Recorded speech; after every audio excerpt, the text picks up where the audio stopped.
महाशक्तियां, दोनों महाशक्तियों के बीच तनातनी से दुनिया में खौफ का माहौल है। दरअसल अमेरिका ने वेनेजुएला से तेल खरीदने जा रहे रूस के 2 टैंकर को पकड़ लिया। रूस ने अपने जहाज की सुरक्षा के लिए सबमरीन और नौसैनिक जहाज भेजे, लेकिन वे इसे बचाने में सफल नहीं हुए। यानी अमेरिका और रूसी सेना कैरेबियन सी में ही भिड़ जाती है। अमेरिका ने तेल टैंकर की जब्ती पर बयान जारी कर कहा कि हम सभी प्रतिबंधों को लागू करेंगे, जरूरी हुआ तो क्रू को अमेरिका लाएंगे। आगे सुनिए। रूस ने इसे अंतर्राष्ट्रीय कानूनों का उल्लंघन बताया है। कुछ लोग ट्रंप के इस कदम को क्यूबा संकट का जवाब बता रहे हैं। ट्रंप 1962 की तरह रूस को वही डर दिखाना चाहते हैं जो सोवियत संघ ने 1962 में अमेरिका को दिखाया था। अब जाहिर सी बात है, अमेरिका को अपनी सुरक्षा के लिए मजबूर होना पड़ा है। साल 1962 में सोवियत संघ ने क्यूबा में परमाणु मिसाइलें तैनात की थी, जिसे अमेरिका ने खतरा बताया था, क्योंकि क्यूबा अमेरिका के तट से केवल 90 मील दूर था। क्यूबा को लेकर दोनों देशों के बीच तनाव बढ़ गया। दबाव के बाद सोवियत संघ के नेता निकिता खुश्चेव और कैनेडी से बातचीत की। सोवियत संघ शर्तों के साथ क्यूबा से मिसाइलें हटाने को तैयार हुआ। आगे सुनिए जानकारी। आज एक बार फिर वही हालात है दर्शकों। अमेरिका ने रूस के जहाज पर कब्जा कर लिया है। दोनों के राजनयिक संबंध सीमित हैं और सैन्य तनाव उच्चतम स्तर पर है। हालांकि दोनों सीधे युद्ध से बचना चाह रहे हैं, लेकिन पीछे से टकराव जारी, जिसका असर यूक्रेन, नाटो, चीन, मिडिल ईस्ट सब जगह दिखाई दे रहा है। ऐसे में बड़ा सवाल यह है कि क्या अब तीसरा वर्ल्ड वॉर होकर रहेगा? और इसी मुद्दे पर हम खास मेहमानों के साथ आज चर्चा करेंगे विशेष। और देखिए, इसी खास चर्चा पर हमारे साथ डिफेंस एक्सपर्ट कर्नल टीपी त्यागी जुड़ चुके हैं। सर, सबसे पहले बहुत स्वागत करना चाहूंगी इस खास मुद्दे पर, और आपसे सीधे सवाल मैं ये करना चाहूंगी कि क्या ये सर कहीं ना कहीं प्रॉक्सी वार बहाना है? अब रूस पर कब्जा अमेरिका करना चाहता है, क्या कहेंगे?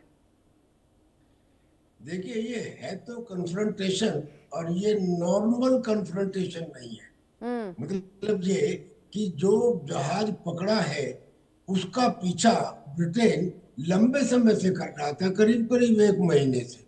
ब्रिटेन की रॉयल एयरफोर्स भी और उनका एक वारशिप भी, और अमेरिका भी। और ये इस जहाज को पकड़ा गया अटलांटिक से जी। ये जहाज का पहले नाम था बेला 1, अब उसके बाद में इसका नाम उन्होंने कर दिया मैरी रेरा। कुल मिला के बात यह है कि इस जहाज में तेल नहीं था। इस जहाज के ऊपर ही इतना क्यों इंटरेस्ट था अमेरिका को और ब्रिटेन को?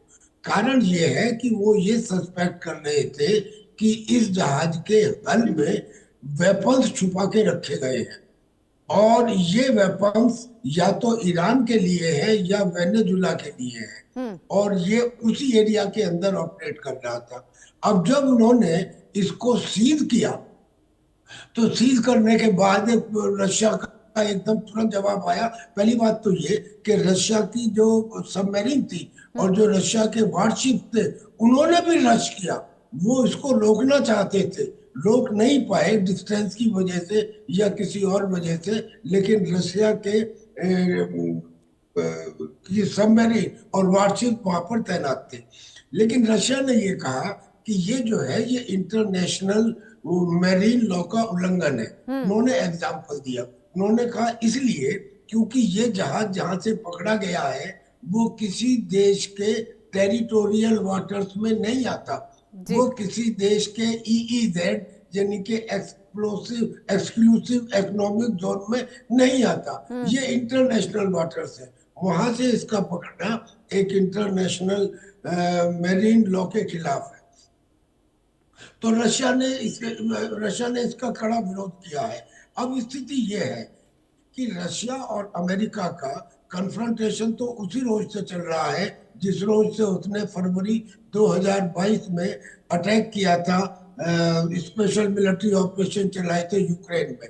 उसके साथ ही G7 कंट्रीज ने और यूरोपियन कंट्रीज ने रशिया के शिप के ऊपर, टैंकर्स के ऊपर सैंक्शंस लगा दिए थे।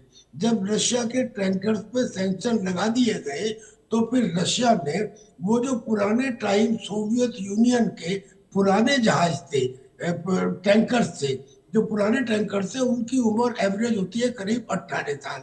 जो नॉर्मल कॉमर्शियल टैंकर्स होती है उनकी एवरेज उम्र होती है करीब 10 साल। तो वो 18 साल पुराने टैंकर जो है वो उसने निकाले, और उनपे भी करीब 100 के ऊपर अमेरिका ने और ये वेस्टर्न कंट्रीज ने सैंक्शन लगा दिए।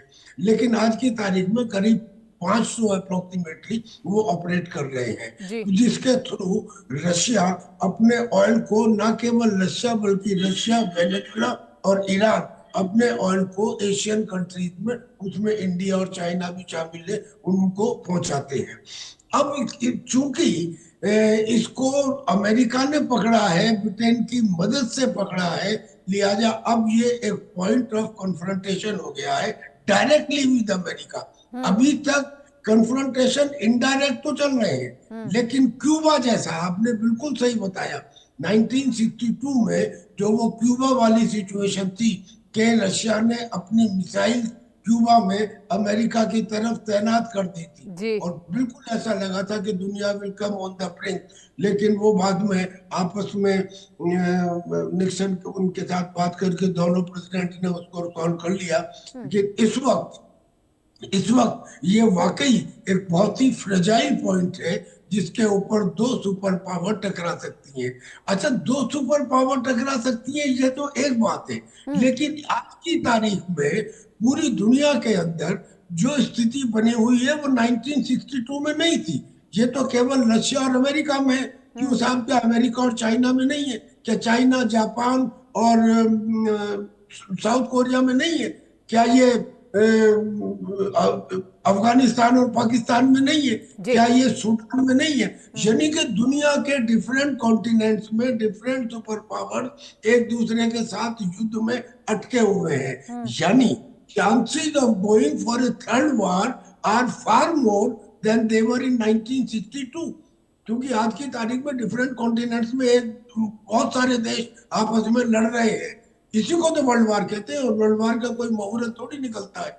वर्ल्ड वार तो ऐसे ही होता है। मैं तो कहता हूँ मिनी वर्ल्ड वार तो ऑलरेडी चल रहा है, और अगर ये फ्लेयर अप हो गया इशू, तो this issue is sufficient to make a full flag world war. ठीक है, और हमारे साथ विदेश मामलों के जानकार संजीव श्रीवास्तव जी भी जुड़ चुके हैं। सर, सबसे पहले बहुत स्वागत है आपका इस लाइव डिबेट में। बताइए सर, क्या अब लगता है कि रूस जो है, जब अमेरिका ने ऐसा बर्ताव किया रूस के साथ, तो आगे आने वाले समय में रूस क्या करेगा? सैन्य कार्रवाई कर सकता है या फिर साइबर अटैक? क्योंकि ये चर्चाएं आमतौर पर अभी बताई जा रही है, रशिया के द्वारा ये जवाबी कार्रवाई हो सकती है। क्या लगता है आपको?